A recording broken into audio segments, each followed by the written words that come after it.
د وحدت درنو کتونکو تاسو سره د تیر یو شواروز په دوران باندې په خیبر پښتونخوا او بلوچستان کې مخې ته راغلو د یو شمېر بدو پیښو معلومات شریکو.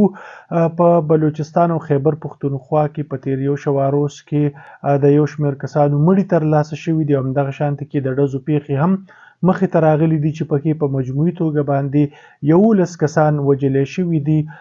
د لومبۍ بده پیښه چې ده نو هغه د بلوچستان په قله سیف الله علاقه کې مخې ته راغلي ده، چېرته چې د شپږو نامعلومو کسانو مړي چې دي هغه د یوې غرایزې علاقې نه ترلاسه شوي دي. همدغه شانتې کې د خیبر پښتونخوا په ډیره اسماعیل خان علاقه کې په بډلینک روډ باندې د پیپلز پارټۍ د نوي منتخب امیدوار احمد کریم کونډي له د مبارکۍ لپاره روانو کسانو په بس باندې نامعلومو وسلوالو ډزې کړي دي چې پکې 3 کسان وژل شوي او د یو ماشوم په شمول پکې یو شمېر کسان جوبل شوي هم دي. همدغه شانتې کې قبایلي علاقې جنوبي وزیرستان کې د یو تن مړی ترلاسه شوی دی.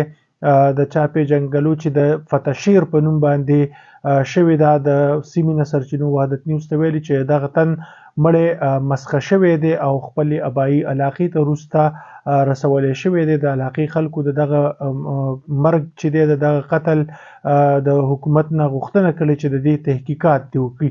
د دې ترڅنګ د قبایلي علاقې خیبر په لنډي کوتل بازار کې هم یو تن په ډزو باندې وژلی شوی، وروسته د هغه مړی هسپتال ته رسولی شوی دی. د نورو مهمو معلوماتو او اپډیټس لپاره د وحدت نیوز سره اوسئ.